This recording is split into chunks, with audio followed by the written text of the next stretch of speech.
Hello everyone. इस video में हम लोग इग्नू एमएचडी कोर्स के पेपर कोड एमएचडी 05 के एक महत्वपूर्ण टॉपिक जॉन ड्राइडन का आलोचना सिद्धांत इस विषय पर चर्चा करने जा रहे हैं। जॉन ड्राइडन का आलोचना सिद्धांत पिछले 5 प्रश्न पत्रों में देखा जाए तो यहाँ से यही सेम प्रश्न 4 बार बना है, यानी कि 5 प्रश्न पत्रों में 4 बार देखने को मिल रहा है। तो इस दृष्टि से यह टॉपिक महत्वपूर्ण हो जाता है, तो इस पर चर्चा कर लेना अनिवार्य है। हो सकता है या आपके एग्जाम में यहाँ से सीधे प्रश्न देखने को मिल जाए। चलिए बढ़ते हैं जॉन ड्राइडन के आलोचना सिद्धांत की ओर। तो जब हम इनके आलोचना सिद्धांत की बात करते हैं तो इसमें हम इनका जो काव्य का स्वरूप है उस पर चर्चा करते हैं और प्रयोजन है, जो इनका मतलब काव्य का जो लक्ष्य होता है, उद्देश्य होता है, आनंद और शिक्षा को इन्होंने किस प्रकार माना है उसको देखते हैं। और अनुकरण में जैसे प्रतिभा और कल्पना को क्या महत्ता देते हैं ये उसको देखते हैं। तो इस प्रकार इनका आलोचना सिद्धांत कंप्लीट होता है इन्हीं 3 टॉपिक को लेकर। तो सबसे पहले हम बात करते हैं काव्य के स्वरूप पर, यानी कि नाट्य का स्वरूप। इसे चाहे नाट्य का स्वरूप कहिए आप या काव्य का स्वरूप कहिए। ड्राइडन ने नाटक की जो परिभाषा दी है वह व्याख्या सापेक्ष है, अर्थात व्याख्या करने योग्य है। परिभाषा के 2 भाग हैं। पहले भाग में नाटक के स्वरूप को स्पष्ट किया गया है और किस प्रकार किया गया है कि नाटक मानव प्रकृति का यथा तथ्य और जीवंत प्रतिबिंब है। कैसा? नाटक मानव प्रकृति का यथा तथ्य और जीवंत, यानी कि मानव जैसा है वैसा ही उसे प्रदर्शित कर देना और उसमें ऐसा प्रदर्शित करना कि वह जीवित महसूस हो, जीवित लगे, यानी कि उसमें जीवंतता विद्यमान हो और यथावत हो। वही क्या है? नाटक है। यह ऐसा मान रहे हैं ड्राइडन। यह परिभाषा नाटक के अलावा सर्जनात्मक साहित्य के अन्य रूपों पर भी लागू होती है, यानी कि नाटक के अलावा जितने भी अन्य प्रकार के सृजनात्मक साहित्य हैं सभी पर यह परिभाषा लागू होती है। इसमें 4 शब्द हैं जो महत्वपूर्ण है। कौन कौन से हैं 4 शब्द? जैसे प्रतिबिंब यानी कि इमेज, यथा तथ्य यानी कि जस्ट यानी जैसा भी है, जीवंत यानी कि लाइवली यानी कि उसमें प्राण हो, ऐसा हो कि वो जीवंत लगे, मानव प्रकृति ह्यूमन नेचर। ठीक है, तो प्रतिबिंब शब्द के द्वारा, जो पहला शब्द ये मान लेते हैं प्रतिबिंब, तो प्रतिबिंब शब्द के द्वारा ड्राइडन जीवन के आभासी स्वरूप पर बल देते दिखाई देते हैं। वस्तुतः वे मानव प्रकृति के प्रतिबिंब और मानव प्रकृति के सत्य में कोई अंतर नहीं कर पाते, यानी कि मानव प्रकृति का जो प्रतिबिंब है, जो उसकी इमेज है और जो उसकी मानव का नेचर है, इसमें वे कोई अंतर नहीं मानते। यानी कि देखिए हमने यहाँ देखा 4 महत्वपूर्ण चीजें देखी, प्रतिबिंब, यथा तथ्य, जीवंत और मानव प्रकृति। तो प्रतिबिंब और मानव प्रकृति में वे कोई भी अंतर नहीं मानते हैं, यानी कि जैसा मानव की प्रकृति है वैसा ही वह प्रतिबिंबित होगा, वैसा ही दिखाई देगा, ऐसा ये मानकर चलते हैं। प्रतिबिंब यदि यथा तथ्य हुआ, उसमें यदि यथार्थ का आधार हुआ तो वह सच्चा भी होगा, यानी कि जैसी मानव प्रकृति है वैसा प्रतिबिंब बनेगा। और वैसा प्रतिबिंब कब बनेगा? जब वह यथा तथ्य होगा, यानी जैसे हम अंदर से वैसे हम बाहर से दिखाई दें।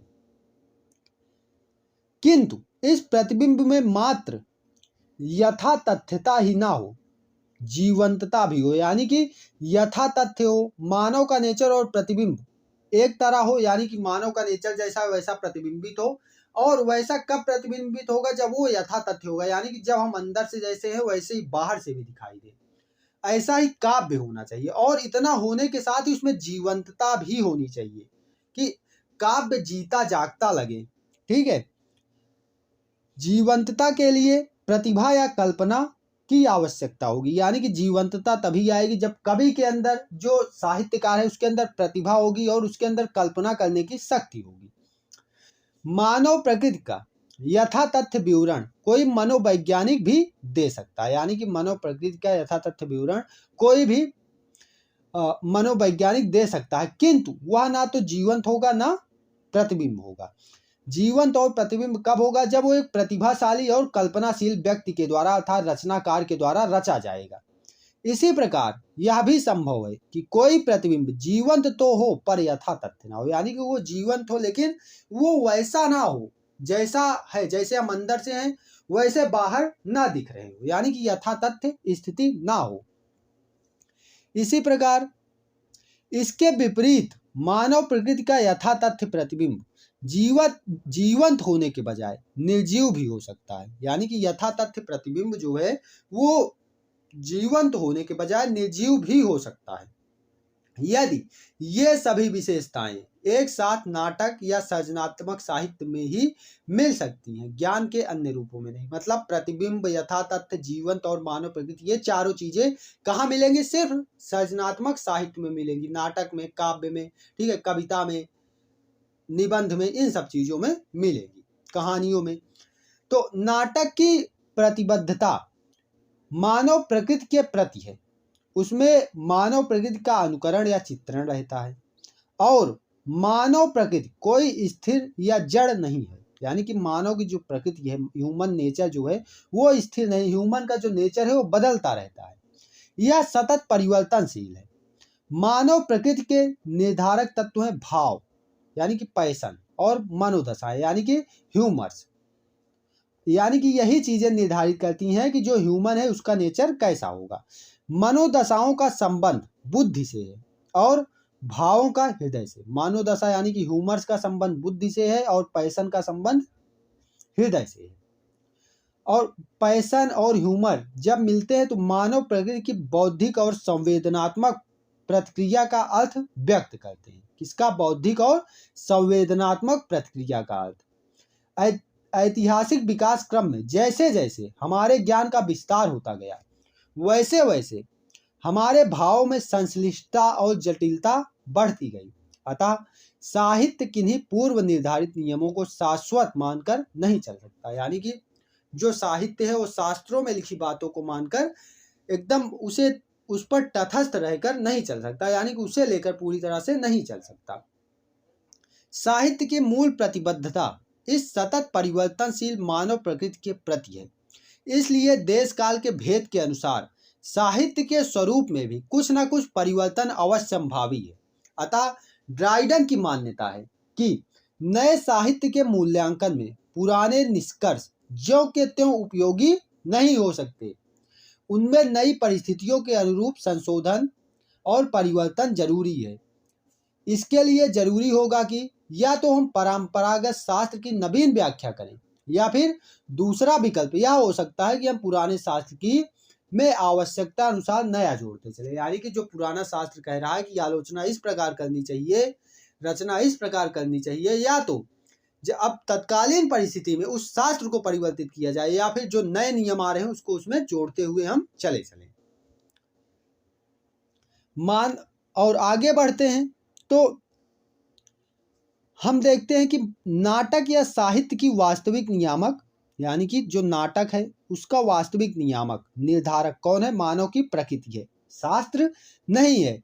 जहां दोनों में द्वंद्व हो वहां प्राथमिकता मानव प्रकृति को ही देनी चाहिए। जहां शास्त्र और ह्यूमन नेचर में द्वंद्व हो जाए वहां ह्यूमन नेचर को ही प्राथमिकता देनी चाहिए। ऐसा कौन मान रहा है?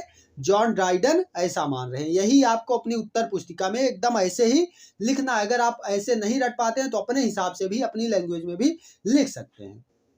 उन्होंने, ड्राइडन ने यह दिखाया है कि यदि मानव प्रकृति के अनुकरण को निकष माना जाए तो यूनानी और फ्रांसीसी नाट्य साहित्य में समान अंग्रेजी नाटक भी पूरी तरह नियमानुवर्ती दिखाई देंगे, हालांकि उनमें त्रासदी और कामद के तत्व का मिश्रण है।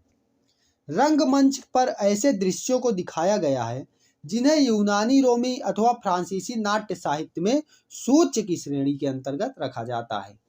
तो इस प्रकार यहाँ पर हम इनके विचारों को देखते हैं।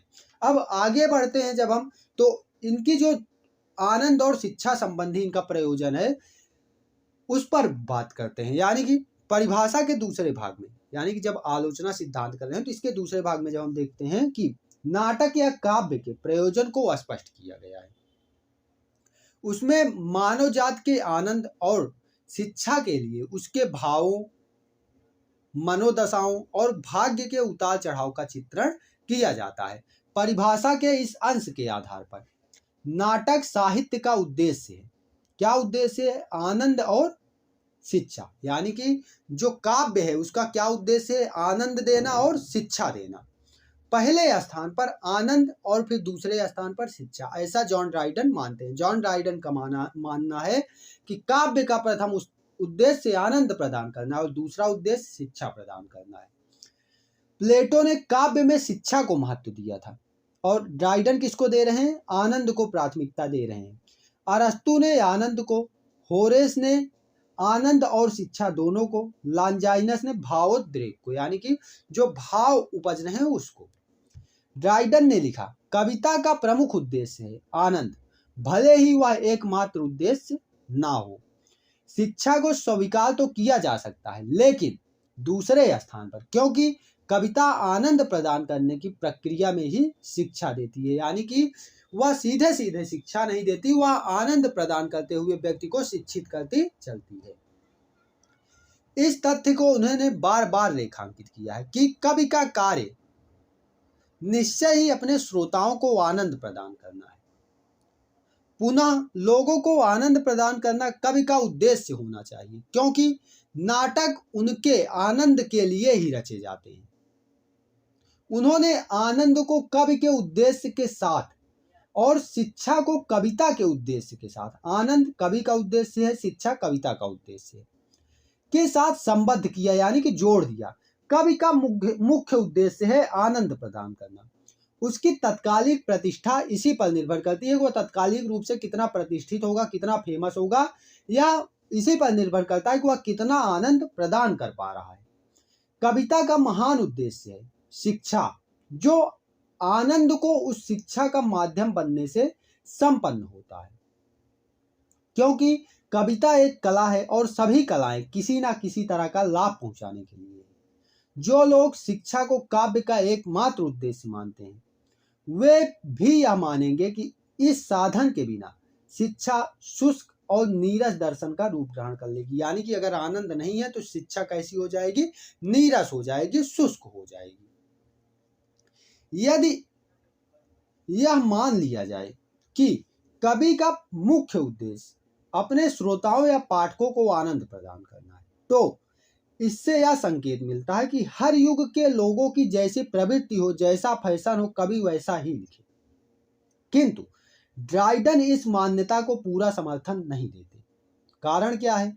कारण है आनंद का संबंध पाठक या दर्शक वर्ग की अभिरुचि से भी है, किंतु जरूरी नहीं कि दर्शक हमेशा अच्छे नाटकों को ही देखकर ही खुश हो, या जिन नाटकों को देखकर वे आनंद लाभ करते हैं वे हमेशा अच्छे हैं। इसका कारण यह है कि पाठकीय अभिरुचि विकृत भी हो सकती है और विकृत रुचि वाले पाठक स्वस्थ साहित्य के बजाय सस्ते और सनसनीखेज साहित्य में रस ले सकते हैं। अतः उन्होंने लिखा, लोगों की पसंद या नापसंद के आधार पर ही किसी नाटक को अच्छा या बुरा कहा जाता है, किंतु यह अभिरुचि उसकी अच्छाई या बुराई को निर्धारित करने वाला तत्व तो नहीं है। प्रतिक्रिया के लिए पाठकीय अभिरुचि में सुधार, परिष्कार भी जरूरी है। यानी कि यह कवि का कर्म है कि आनंद प्रदान करते हुए उसकी पाठक की रुचि में भी सुधार करे। हमें यह स्वीकार करना होगा कि लेखक को प्रवाह के साथ नहीं बहना चाहिए या लोगों का उनकी सामान्य रुझानों के आधार पर मनोरंजन नहीं करना चाहिए, वरन उनके मूल्य निर्णय में सुधार लाना चाहिए। हमारे रंगमंच में इस तरह के आमूल सुधार की जरूरत है। यानी कि जो सनसनीखेज साहित्य, विकृत साहित्य पाठक पसंद कर रहा है, उसकी पसंद को भी परिवर्तित करना कवि का कर्म है। तो इस प्रकार ये बात हुई प्रयोजन, आनंद और शिक्षा पर। अब बढ़ते हैं अगले बिंदु पर, अनुकरण, प्रतिभा और कल्पना। यानी कि प्रतिभा और कल्पना के बारे में क्या विचार रखते हैं, किस प्रकार का अनुकरण है, उसे देखते हैं। प्रकृति का अनुकरण ड्राइडन के सैद्धांतिक विवेचन की आधारशिला है। इसी का आधार लेकर वे सैद्धांतिक जड़ता को तोड़ते हैं और नवीनता का उन्मेष करते हैं, अर्थात नवीनता का प्रचार करते हैं। अनुकरण शब्द का उन्हें अरस्तु द्वारा निर्दिष्ट अर्थ मान्य है। प्लेटो के विपरीत, यानी कि प्लेटो का क्या मानना है कि कला नकल की नकल है। जैसे एक बढ़ई है, वो एक चारपाई बना रहा है और एक रचनाकार है, उसने उस चारपाई को बनते देखा, फिर उसने उसे एक चित्र के माध्यम से उसे चित्रित कर दिया। तो क्या हुआ? नकल। बढ़ई क्या किया? वो प्रकृति का अनुकरण किया, और रचनाकार ने क्या किया? अनुकरण का अनुकरण किया। तो इस प्रकार का विचार प्लेटो का था। तो प्लेटो के विपरीत अरस्तु ने अनुकरण शब्द का प्रयोग पुनर्रचना या पुनर्सृजन के अर्थ में किया, जिसे हम और स्पष्ट शब्दावली में यथार्थ या कल्पनात्मक पुनः सृजन कहते हैं। यही अर्थ ड्राइडन को भी ग्राह्य है। कलाकार प्रकृति का यथावत प्रत्यंकन नहीं करता, वह प्रकृति से केवल उतनी सामग्री लेता है जिसके माध्यम से संपूर्णता का सुंदर सादृश्य प्रस्तुत किया जा सके, यानी कि सुंदर रूप से रचना को प्रस्तुत किया जा सके। वह अपनी आधार सामग्री को प्रकृति से लेता है, किंतु कभी प्रतिभा या कल्पना की सहायता से उसे ऐसा रूप दे देता है जिससे उसमें नवीन परिचय की दीप्ति आ जाती है। यानी कि क्या महत्वपूर्ण हो गई यहाँ? कविता और कल्पना। ड्राइडन के अनुसार किसी कलाकृति के आधार पर सामग्री का मूल्य नगण्य होता है। प्राकृतिक उपादानों की तुलना में कला द्वारा निर्मित रूप बेहतर होते हैं। कवि कर्म में कवि कौशल की निर्णायक भूमिका होती है। सामान्य तौर पर कवि का कार्य किसी बंदूक बनाने वाले या घड़ी साज के काम की तरह होता है। जैसे इस्पात या चांदी उसकी अपनी नहीं होती, किंतु जो तत्व उन्हें मूल्यवत्ता प्रदान करते हैं वह इन धातुओं में निहित होती है। यानी कि चांदी है ज्यादा कीमती है, सोना उससे ज्यादा कीमती है, उसका मूल्य पूरी तरह उसकी कारीगरी में निहित होता है। वस्तुतः कवि में जो गुण सबसे ज्यादा जरूरी है वह है प्रतिभा या कल्पना। यानी कि कवि के अंदर सबसे ज्यादा आवश्यकता किस चीज की है? प्रतिभा या कल्पना की। कवि कल्पना या प्रतिभा कवि की वह शक्ति है जो अनुकरण को सृजन में रूपांतरित कर देती है, यानी कि नकल को सृजन में बदल देती है। अनुकरण द्वारा कवि केवल उन चीजों को चित्रित कर सकता है जिन्हें उसने देखा है, जबकि कल्पना द्वारा वह अदृष्टव्य यानी कि जिसे देखा नहीं जा सकता ऐसी वस्तुओं का भी विधान करने में सक्षम हो जाता है। चित्रकला और कविता दोनों में जो सामान्य तत्व क्रियाशील रहता है वह कल्पना ही है। कल्पना ही कविता और चित्र को जीवंतता से अनुप्राणित करती है, यानी कि उसमें जीवंतता भर देती है। प्रतिभा और कल्पना के संदर्भ में ड्राइडन ने 3 शब्दों का प्रयोग किया है: विट, इमेजिनेशन और फैंसी। और यहाँ हम इन्हें क्रमशः आज के समय में विदग्धता यानी कि विट, इमेजिनेशन यानी कि कल्पना और फैंसी यानी कि ललित कल्पना कहते हैं। किंतु ड्राइडन के समय में इनकी अर्थ रेखाएं इतनी स्पष्ट नहीं थी। ये तीनों शब्द थोड़े बहुत अंतर के साथ प्रतिभा और कल्पना के सूचक थे। चाहे विट कहें, चाहे इमेजिनेशन कहें, चाहे फैंसी कहें, ये सब प्रतिभा और कल्पना के ही सूचक थे। उनके अर्थ परस्पर समावेशी थे, यानी कि एक दूसरे में समाहित हो जाने वाले थे। हालांकि मोटे तौर पर उनमें अर्थभेद भी था। तीनों में सबसे अधिक व्यापक है विट, यानी कि सबसे ज्यादा विशाल धरातल किसका है? विट का है। ड्राइडन में इसका प्रयोग भी सबसे ज्यादा हुआ है। अन्य दोनों शब्दों जैसे फैंसी और इमेजिनेशन में सम्मिलित प्रयोगों से भी ज्यादा, यानी कि इमेजिनेशन और फैंसी को सम्मिलित रूप में मिला दिया जाए तब भी बिट का कार्यक्षेत्र ज्यादा ही है, बिट का प्रयोग ज्यादा ही है। यह मूलतः कवि कल्पना का सूचक था। बिट किसका सूचक था? कवि की कल्पना का सूचक था। और अर्थ के स्तर पर इसके 3 घटक हैं: विदग्धता, अलंकरण और कवि कल्पना या प्रतिभा। आज इस शब्द का विदग्धता वाला अर्थ इतना प्रधान हो उठा है कि इसने शेष दोनों अर्थों को काफी हद तक विस्थापित कर दिया है। ड्राइडन के युग में कवि कल्पना वाला अर्थ प्रधान था। ड्राइडन के युग में किसका कौन सा प्रधान था? कवि की कल्पना का अर्थ प्रधान था। वास्तविक प्रतिभा का सूचक यही शब्द था, इसलिए ड्राइडन ने इसे कल्पना की शक्ति कहा, पावर ऑफ इमेजिनेशन। इसका वास्तविक रहस्य ना तो मार्मिक्स सूक्ति की तीक्ष्ण धार में निहित है, ना अर्थ वैषम्य यानी कि विषमता में निहित है, ना किसी भद्दे श्लिष्ट प्रयोग की अर्थ ध्वनि में निहित है। यह तो अलंकृत भाषा की सहायता से ऐसे सटीक चित्रण में निहित है जो अप्रस्तुत वस्तुओं को इस रूप में प्रस्तुत कर दे कि वे प्रस्तुत हो, यानी कि जो चीजें दुनिया में एग्जिस्ट नहीं करती उसको भी प्रस्तुत कर दे कि और वह दिखाई देने लगे, ऐसा लगने लगे कि हाँ ये चीजें दुनिया में एग्जिस्ट करती हैं।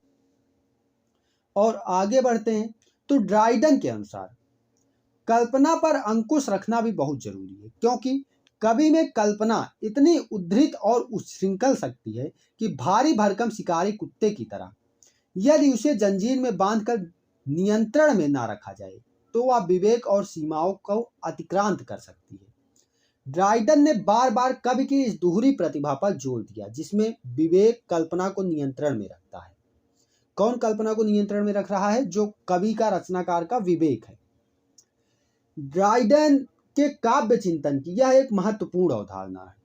विवेक और कल्पना दोनों अलग अलग क्षुद्रता का आभास देते हैं। काव्य प्रतिभा के निर्देशक वे तभी बनते हैं जब वे परस्पर सहयोग करते हुए गतिशील हों और एक दूसरे को बल प्रदान करें। जब ज्ञान विवेक संवेदनात्मक रूप रखकर आए तो संवेदना कल्पना ज्ञानात्मक रूप रखकर, यानी कि जब ज्ञान विवेक संवेदनात्मक रूप रखकर आए और संवेदना कल्पना ज्ञानात्मक रूप रखकर।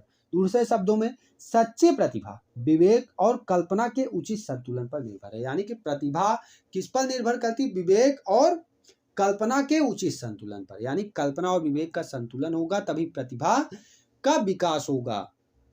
आगे बढ़ते हैं तो अन्य नव्य शास्त्रीय आलोचकों की तरह ड्राइडन ने फैंसी और इमेजिनेशन शब्दों का प्रयोग पर्यायवत किया है, यानी कि उसका पर्यायवाची के रूप में प्रयोग किया है। इनमें फैंसी का प्रयोग ज्यादा आम है, किंतु इस काल में समीक्षकों की अपेक्षा ड्राइडन में इमेजिनेशन शब्द का प्रयोग भी असाधारण रूप से अधिक है, यानी कि आज के समय के जो समीक्षक हैं वे हम मानते हैं कि इमेजिनेशन शब्द का भी असाधारण प्रयोग उनके समय में हुआ है।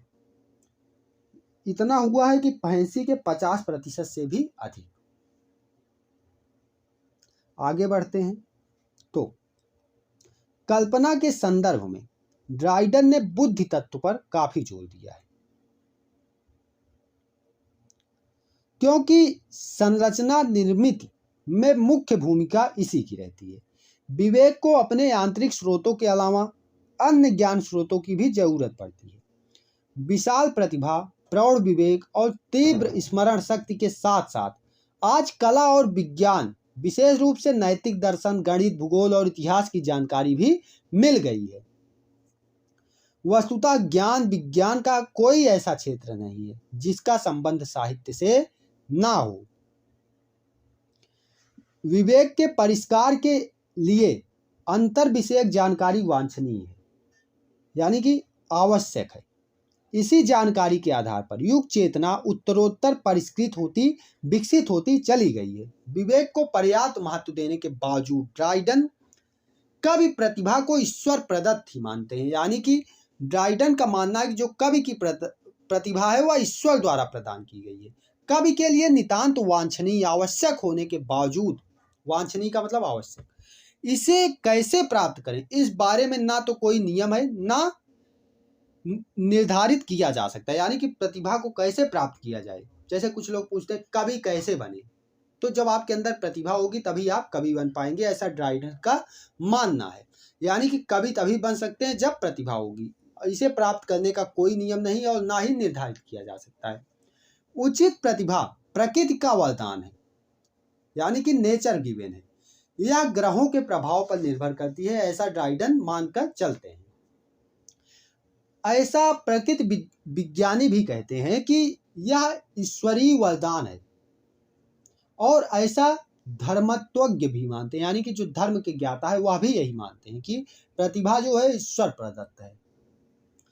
इसमें परिष्कार कैसे किया जाए, यानी कि इसका विस्तार कैसे किया जाए, इसे बढ़ाया कैसे जाए, यह अनेक ग्रंथ बताते हैं, लेकिन इसे प्राप्त कैसे किया जाए यह बताने वाला कोई भी ग्रंथ नहीं है। तो इस प्रकार यहाँ पर हमने ड्राइडन के आलोचना सिद्धांत पर चर्चा की। आशा करता हूँ आपको समझ आया होगा। मैंने लैंग्वेज आसान करने की थोड़ी कोशिश की, क्योंकि कई सारे कमेंट्स आए थे कि जो ड्राइडन का आलोचना सिद्धांत है इसकी लैंग्वेज थोड़ी हार्ड है, और वैसे भी आप लोग मास्टर्स का एग्जाम दे रहे हैं और वो भी हिंदी विषय से, तो इतनी हिंदी तो होनी स्वाभाविक है, इतना हिंदी तो रहेगा ही। वीडियो हेल्पफुल रहता है तो लाइक करते चलिएगा, चैनल को सब्सक्राइब करते चलिएगा, और मिलते हैं अगले वीडियो के अंदर। एक और ज़रूरी बात कि MHD 5 से रिलेटेड कुछ वीडियोज पहले से चैनल पर अपलोडेड हैं, उनको ज़रूर देख लीजिए, जिससे आप खंड का के जो प्रश्न होते हैं आपके पेपर में, खंड का और खंड खा करके आता है, तो खंड का से 2 और खंड खा से 2 करने होते हैं, और एक प्रश्न दोनों खंडों में से किसी एक से करना होता है, यानी कुल 5 प्रश्न आपको हल करने होते हैं। तो अगर आप उन तीनों वीडियोज को देखते हैं, जो 3 वीडियोज चैनल पर अपलोडेड हैं, तो आप खंड का के प्रश्नों को करने में सक्षम रहेंगे। मिलते हैं अगले वीडियो